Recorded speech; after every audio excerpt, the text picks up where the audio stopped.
آلِكَ وَأَصْحَابِكَ وَأَزْوَاجِكَ وَعِتْرَتِكَ یا حبیب اللہ۔ حاضرین محفل، میں اس انتقال پرملال پر پسماندہ خاندان سے نہ صرف اپنی طرف سے بلکہ اپنے پورے خاندان کی طرف سے پیغام تعزیت لے کر آیا ہوں۔ میرا اللہ ہمارے بزرگ اور وہ نیک سیرت انسان جناب نور محمد صاحب مرحوم و مغفور آپ کے درجات کو بلند فرمائے اور آپ کی اخروی زندگی کو اتنا ہی سہل اور آسان کر دے جتنی مشکلات اور پریشانیاں آپ نے دنیا میں جھیلی۔ میں منیر شاہ صاحب سمیت تمام حاضرین کرام کا شکر گزار ہوں آپ کی تشریف آوری پر کہ اس غم کے موقع پہ آپ نے میرے بھائی جناب علامہ شکیل احمد صاحب سعیدی کی دلجوئی کے لیے یہاں پر قدم رکھا۔ اللہ آپ کی حاضری کو قبول فرمائے اور اس کے بدلے میں جو خوشیاں چھوڑ کے آیا ہے میرا اللہ اس کی خوشیوں کو دوبالا کر دے، اور جو اپنے غم اور دکھ چھوڑ کے ان کے غم کو نبھانے کے لیے آیا ہے میرا اللہ اس کے غم کو خوشی میں بدل دے۔ حاضرین محترم، میرا یہاں لنجیوار کے علاقے میں غالباً پہلا یا دوسرا موقع ہے حاضری کا۔ ایک دفعہ ظفر آباد یوسی میں کوئی بابا سنگھ کے وصال کے اوائل کے دور کی بات ہے، حاضری ہوئی تھی۔ اس کے بعد پھر آج آنا ہو رہا ہے۔ ویسے تو میں ہر جگہ جاتا ہوں جہاں پر مجھے بلایا جاتا ہے، لیکن شاید یہاں لنجیوار میں آپ احباب، یہ تو مولانا کا حکم ہوا تو میں حاضر ہو گیا، اگر یہ نہ ہوتا تو شاید ابھی یہ انتظار۔ بہرحال دنیا سے جانا تو ہر کسی نے تھا۔ میں بس یہ 10-15 منٹ چھوٹی سی بات چیت کروں گا۔ صبح سے شام ہو جاتی ہے، آپ کو پتا ہے کہ میلاد النبی صلی اللہ علیہ وآلہ وسلم کا مہینہ ہے، اور کل رات کو بہاولپور میں تھا، آخری پروگرام کیا، پھر وہاں پہ پہنچا ملتان، پھر صبح ملتان کے لیے سے روانگی، اسی طرح سے پچھلی رات جو گزر گئی اس سے پچھلی رات وہ بھی ایسے ہی رات کو 2 بجے پہنچا، پھر صبح روانگی۔ تو وہ مسلسل ایک تھکاوٹ کا ایسا سلسلہ ہے کہ ختم ہونے میں نہیں آ رہا۔ حاضرین محترم، باپ اور ماں یہ دونوں ہستیاں ایسی ہیں جو رہتی نہیں ہیں، چلی جاتی ہیں، ایک نہ ایک دن چلی جاتی ہیں۔ ہم ان کی قدر نہیں کرتے جب تک یہ ہوتے ہیں۔ پرانا موبائل، وہ چھوٹے والا بٹنوں والا، جب نیا یہ ٹچ سکرین والا موبائل آ جاتا ہے تو اس کو ہم بیچتے بھی نہیں ہیں کہ اب کیا بکے گا، اس میں سے سم نکال کے اپنے نئے موبائلوں میں ڈال لیتے ہیں، اس کو کسی دراز گمگشتہ میں ڈال دیتے ہیں۔ کبھی ضرورت پڑ جاتی ہے، کبھی کوئی موبائل چوری ہو گیا، گم گیا، خراب ہو گیا، اس پرانے موبائل کو استعمال کر لیا ضرورت پڑنے پہ۔ کہیں بچہ تنگ کر رہا ہے تو اس کو کھیلنے کے لیے دے دیا، ورنہ وہ پڑا ہوا ہے اکیلا الگ تھلگ۔ یہی حال ہم اپنے بوڑھے ماں باپ کے ساتھ کر رہے ہیں۔ وہ کھٹڑے پہ ماں پڑی ہے، دوپہر کو کسی نے کھانا پروس دیا، مغرب تک اپنی ٹانگیں سمیٹے بیٹھی ہے کہ کوئی برتن اٹھا لے۔ یہ باپ جو بچوں کی ضروریات کے لیے جوانی میں اپنی ضروریات کو مار دیتا تھا، آج خوف زدہ ہے کہ میں اپنی ضرورت بیان کروں گا کہیں بیٹا ناراض نہ ہو جائے۔ یہ زندگی بڑی عجیب ہے۔ یہ شروع ہوتی ہے ایسے کہ بچہ چھوٹا ہوتا ہے نا، ابو جی سے پوچھتا ہوں، ابو جی کو پتا ہوگا، ابو صحیح بتاتے ہیں، ابو کو پتا ہوتا ہے، ابو آپ بتائیں نا، میرے ابو صحیح کہتے ہیں۔ پھر وہ تھوڑا سا بڑا ہوتا ہے، مدرسہ جانا شروع کرتا ہے، پھر وہ کہتا ہے ابو نہیں آپ ٹھیک نہیں بتا رہے ہیں، میرے تو ٹیچر نے ایسے بتایا ہے، میری ٹیچر ایسی، میں اپنی ٹیچر سے پوچھوں گا، اگر انہوں نے کہا تو پھر میں آپ کی بات مان لوں گا۔ پھر دھیرے دھیرے بچہ اور بڑا ہو جاتا ہے، وہ پھر ایسے باپ کی غیر موجودگی میں اپنے بہنوں، یار ابھی ابو کو کیا پتا ابھی دنیا کیا ہے، ہمارے ابو تو سادہ آدمی ہیں، ابھی ابو اتنی سمجھ۔ پھر اور بڑا ہو جاتا ہے بندہ، پھر طاقت آ جاتی ہے، جوانی آ جاتی ہے، پھر منہ کے اوپر کہنا ابا جی تو آپ کو کیا پتا، ایویں نہیں ہوگا۔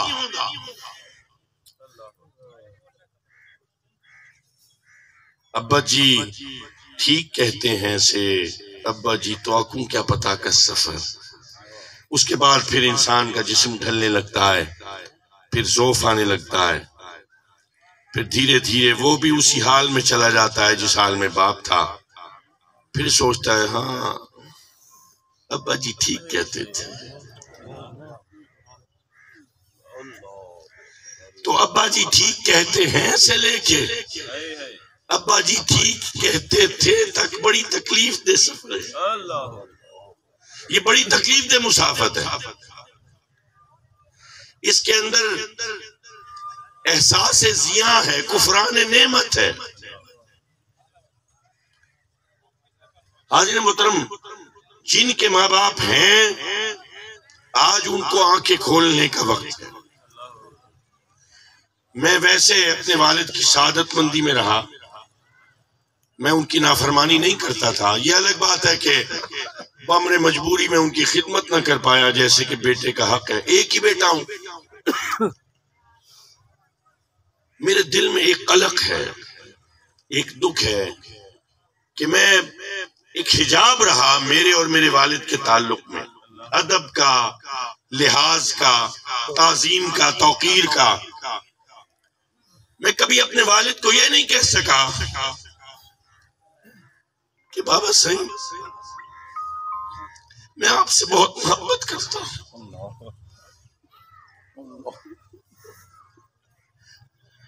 عجیب حجاب تھا، میں کبھی اپنے بابا کو یہ نہیں کہہ سکا۔ اس حجاب جب وصال ہو گیا تو اب جاتا ہوں قبر پہ جاتا ہوں، سلام کرتا ہوں، بیٹھ جاتا ہوں، قدمین کے بوسے لیتا ہوں اور کہتا ہوں ابا جی بابا سائیں میں آپ سے بے پناہ محبت کرتا تھا، لیکن کیا ہی بہتر ہوتا کہ میں تھوڑی ہمت جمع کر کے بابا سائیں کی دست بوسی کرتے ہوئے کہہ دیتا۔ حاضر محترم، جن کے والدین ہیں قدر کریں۔ یہ ماں باپ ایسے نہیں ہوتے کہ بس جاؤ منو مٹی تلے دباؤ، ان کی پھر یادیں بھی دباؤ، بھول جاؤ، بھلا دو۔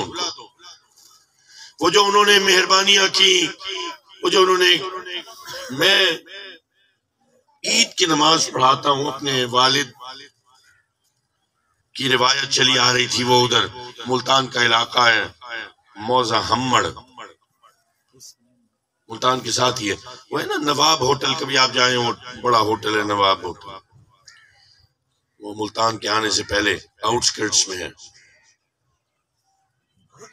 وہ نواب ملک نواب ہمڑ صاحب اس کے وہ ہیں، تو انہی کی انہوں نے مسجد بنائی ہوئی ہے اور ان کا موضع ہے ساتھ، وہاں پہ جا کے وہ عیدین کی نماز۔ میں اکثر یہ بات نوٹ کرتا ہوں، غریب لوگ ہیں وہاں، آس پاس گاؤں کے لوگ ہیں، تو میں بڑا غور کرتا ہوں، بڑا دیکھتا ہوں، میں پہلے پہنچ جاتا ہوں وقت سے، تاکہ استغفر اللہ، میں دیکھتا ہوں کہ بیٹا اچھلتا ہوا آ رہا ہے، اپنے جوتے دیکھ رہا ہے، نئے جوتے، اسے نئے کپڑے پہنے ہوئے ہیں، بڑا خوش ہے، جیب میں 10 روپے کے نئے نوٹ بھی ہیں، ٹوپی دستار بھی نہیں ہے، تم تراک میں اچھلتا ہے باپ کی انگلی پکڑ کے، اور اس کے باپ کی جیب پہ تروپے لگے ہوئے ہیں، اس کے باپ کا کالر پھٹا ہوا ہے، اور یہ عید کا دن ہے۔ اگر کپڑا چھجا ہوا ہے، پھٹا ہوا ہے، تو مطلب یہ وہ سوٹ ہے جو بہترین جوڑا اس نے پہنا ہے آج عید کے دن پہ، بار بار دھلا ہوا کپڑا پہنا ہوا ہے۔ لیکن بچے کو پتا نہیں ہے کہ میں کس ہستی کی انگلی پکڑے بیٹھا ہوں۔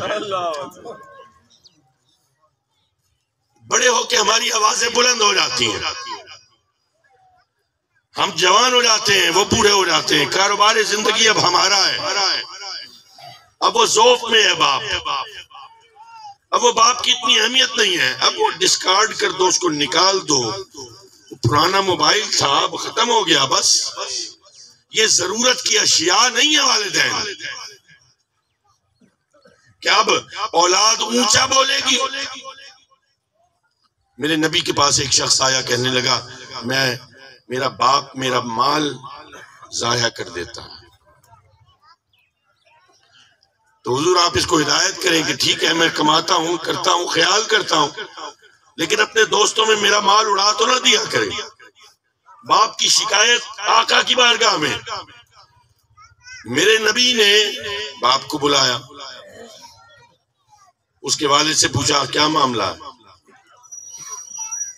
تو باپ نے عرض کی آقا جب یہ چھوٹا تھا، جب یہ ضد کرتا تھا، یہ اپنی جا بے جا خواہشیں پوری کرتا تھا، کیا میں اس کو کہتا تھا کہ یہ تیری بے جا خواہش ہے، اس کی ضرورت نہیں ہے، آج یہ مجھے اپنے مال کا تانا دے رہا ہے۔ حضور نے شکایت کرنے والے شخص کو بلایا اور کہا کہ تو بھی اور تیرا مال بھی، تو بھی اور تیرا مال بھی تیرے باپ کا ہے۔ یہ وہ ہستی ہے جس نے باپ کی صورت کو دیکھا نہیں تھا، وہ باپ کی عظمت و توقیر امت کے سامنے بیان کر گیا، والدین کی عظمت و توقیر بیان کر گیا، لیکن امت مانتی نہیں ہے، امت نہیں مانتی۔ حاضرین محترم، یہ والدین چلے جائیں گے ایک دن، اور پھر آپ ترسیں گے، پھر آپ کو خیال آئے گا ہاں ماں ایسے کہتی تھی، پھر قبر پہ جاؤ گے کہو گے ماں اب کوئی گود نہیں ہے جس کے اوپر سر رکھ کے میں رو لوں، ماں اب روؤں گا تو لوگ ہنسیں گے اتنا بڑا آدمی رو رہا ہے، ماں تیری گود میں یہ احساس نہیں ہوتا تھا میں کتنا بڑا ہوں اور میرا کیا مقام ہے، تیری گود میں جب سر رکھتا تھا تو یہی لگتا تھا ایک ماں اپنے ننھے بچے کو اٹھا کے بیٹھی ہے۔ بابا اب آپ چلے گئے، جا سوئے قبر میں، اب مجھے ڈانٹنے والا کوئی نہیں ہے، خطائیں اب بھی کرتا ہوں، غلطیاں اب بھی کرتا ہوں، لیکن ابھی اپنی غلطیوں پہ ڈٹ جاتا ہوں، اب پیچھے ہٹنے کی گنجائش نہیں ہوتی، اب میں بڑا میں ہو گیا، اب گھر کا وڈیرا میں ہو گیا۔ بابا مجھے یاد آتی ہے آپ کی ڈانٹ،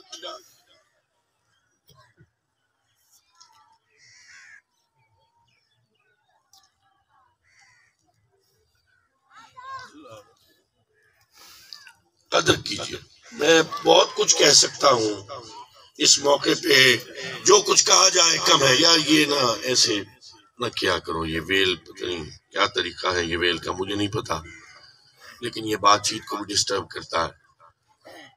بہرحال میں دعا کرتا ہوں کہ اللہ پاک کو ان کی لہد پر کروڑوں رحمت نازل فرمائے۔ مولانا نے خدمت کی ہے، جو خدمت کرتا ہے وہ اجر پاتا ہے۔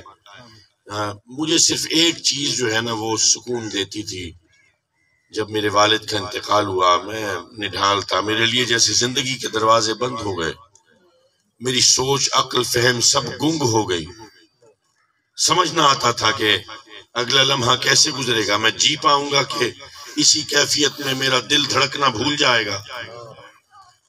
تو ایک چیز، ایک خیال، ایک آس، ایک امید جس نے مجھے زندہ رکھا، اور وہ یہ تھا کہ پھر ملیں گے۔ میرے بابا واپس نہیں آئیں گے، لیکن میں تو جاؤں گا۔ وہ امید، وہ آس، وہ خوشی، وہ راحت، وہ آسانی جو انہوں نے میرے لیے کی، اللہ ان کی اخروی زندگی میں اس سے کروڑ زیادہ آسانیاں پیدا فرما دیں۔ اور یہ ماں باپ کے لیے مغفرت کی دعا کرنا یہ شیوہ انبیاء ہے۔ میرے رب نے قرآن میں اپنے نبی موسیٰ علیہ السلام کی دعا بتائی ہے۔ میرا رب فرماتا ہے کہ حضرت موسیٰ دعا فرماتے تھے، رب ارحمہما کما ربیانی صغیرا۔ ربی اے میرے پالنے والے، رحمہما ان پر رحم فرما دے، کما ربیانی، یہاں پہ بھی رب کا لفظ، جیسا کہ انہوں نے مجھے پالا تھا۔ اے میرے پالنے والے، جیسا کہ انہوں نے مجھے پالا تھا ایسے رحم فرما دے۔ صغیرہ، جب میں چھوٹا تھا، جب میں بچپن میں تھا۔ اچھا، میں نے جب یہ دعا پڑھی تو میرے دل میں یہ خیال آیا کہ ماں باپ تو بچپن میں بھی پالتے ہیں، بچپن سے جب بچہ لڑکپن میں قدم رکھتا ہے تب بھی پالتے ہیں، پھر جوانی کی دہلیز پہ کھڑا ہوتا ہے پھر بھی پالتے ہیں، جوان ہو جاتا ہے پھر بھی پال رہے ہوتے ہیں، اور بسا اوقات بچوں کی شادی کر دی جاتی ہے تب بھی ماں باپ پال رہے ہوتے ہیں، دونوں کو، اس کی زوجہ کو بھی اس کو بھی۔ تو حضرت موسیٰ نے صرف بچپن کا ذکر کیوں کیا؟ بڑے ہو کر جو پالتے ہیں ماں باپ ان کا ذکر نہیں کیا؟ تو پھر میری عقل کے سامنے یہ مژدہ یوں واہ ہوا، یوں کھلا کہ بچپن میں جب پالتے ہیں تو در حقیقت بچہ کھڑا ہو کوئی غلطی کر دے، گلاس پھینک دے، کوئی چیز توڑ دے، کوئی پانی گرا دے، کپڑے گندے کر لے، کوئی غلطی، کوئی کوتاہی، کوئی خطا ہو جائے، بچے سے باز پرس نہیں ہوتے۔ یہی کہا جاتا ہے یار یہ گلاس بالکل اس کے میز کے ساتھ کیوں رکھا تھا، دور کر کے رکھتے نا، بھئی بچے کو سنبھالا نہیں، دیکھو یہ اس نے نقصان کر دیا۔ یعنی بچے کا قصور نہیں، کسی خطا میں، کسی غلطی میں وہ معصوم ہے، اس کو کیا کہتے ہو، اس کو کیوں ڈانٹتے ہو، اس کو کچھ نہ کہو، یہ تو چھوٹا ہے۔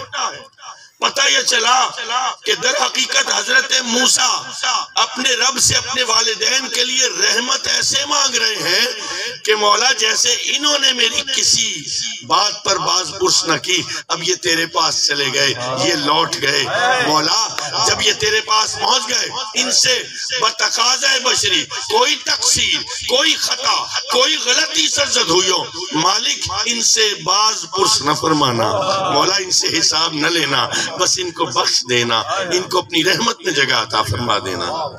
حاضرین محترم، ہم اگر اپنے ماں باپ کو قبروں میں سلائے تو ابھی بھی وقت گیا نہیں ہے، ابھی بھی اپنے بچوں کا ہاتھ پکڑ کے اپنے والدین کی قبور پر حاضری دیا کریں، ان کے پاس جایا کریں، ان سے سلام کلام کیا کریں، ان کو بتایا کریں کہ ان کی کمی محسوس کرتے ہیں ہم۔ یہ روایت ڈالیے، آج آپ بچے کا ہاتھ پکڑ کے اپنے والد کی قبر پہ نہیں جا رہے، در حقیقت بچے کو تعلیم یہ دی جا رہی ہے کہ جب میں قبر میں چلا جاؤں تو مجھے تنہا نہ چھوڑ دینا، مجھے بھول نہ جانا، مجھے یاد رکھنا، میں تیرا باپ ہوں۔ اسی لیے میں کہتا ہوں کہ آج جن کے والدین حیات ہیں، ماں اور باپ میں سے کوئی آواز دے تو اپنی زوجہ کو مت کہو کہ جاؤ ان کو دیکھو، اپنی بیٹی کو، اپنے بیٹے کو مت کہو کہ دادا بلا رہا ہے یا دادی بلا رہی ہے، اپنے بچوں کو آواز دے کے یہ مت کہو کہ کیا تمہیں آواز نہیں آ رہی، آپ خود اٹھیں، چاہے بچے سنتے ہوں، چاہے وہ بھی جا رہے ہوں، آپ خود اٹھیں، پاؤں میں جوتی پہنے، دوڑتے ہوئے جائیں، جی ابا جی، جی اماں جی، ان سے پوچھیں ان کی ضرورت کیا ہے، ان سے پوچھیں ان کی طلب کیا ہے، وہ ڈانٹ لیتے ہیں، تو بے شرم ہے، تو آتا نہیں میرے پاس، بچوں کو بھیج دے، ایسے ہاتھ باندھ کے سنتے رہو تاکہ تمہارے بیٹوں کو پتہ چلے میرا دادا میرے باپ سے بڑا ہے۔ وہ اس گمان میں ہے کہ کہیں میرا باپ میرے دادا سے بڑا ہو گیا، کیونکہ میرا باپ اب ضرورتیں مہیا کرتا ہے، میرا باپ اب ضرورتیں فراہم کرتا ہے۔ یہ احساس نہ ہونے دینا. اگر یہ احساس کیا تو کل کو تمہارا بیٹا تم سے بڑا ہو جائے گا جب تم بوڑھے ہوگے.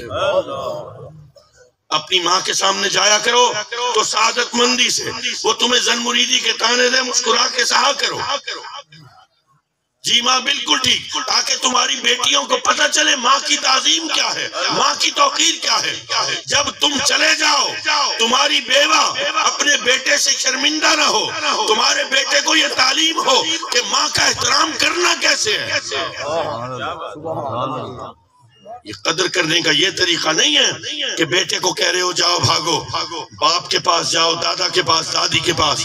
اپنے عمل سے ثابت کرے خدمت کیسے کی جاتی ہے، اپنے عمل سے ثابت کرے کہ ان بوڑھے ضعیف لوگوں کا مقام کیا ہے، مرتبہ کیا ہے. ان کو ایک کھٹڑے پہ اکیلے گھر کے اندر نہ ڈال دیں. سارا دن گزر جاتا ہے درخت کی چھاؤں کے نیچے، وہ بوڑھا لاغر وہ پڑا ہے جس کے منہ سے آواز نہیں نکل رہی. وہ چاہتا ہے کہ کوئی میرا ہاتھ پکڑ کے مجھے غسل خانے تک لے جائے. پھر اگر ضعف اور کمزوری کی وجہ سے وہ بول و براز پہ قابو نہ پا سکے تو پھر ایک اور شرمندگی، پھر ایک اور لانگ تان.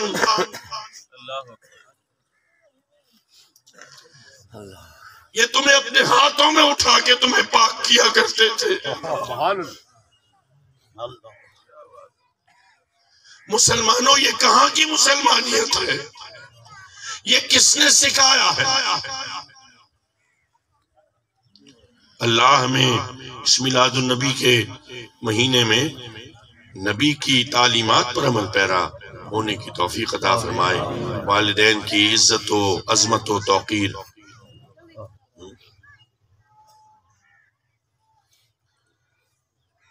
سبحان اللہ، سبحان اللہ. میں کتنا ٹائم ہے میرے پاس؟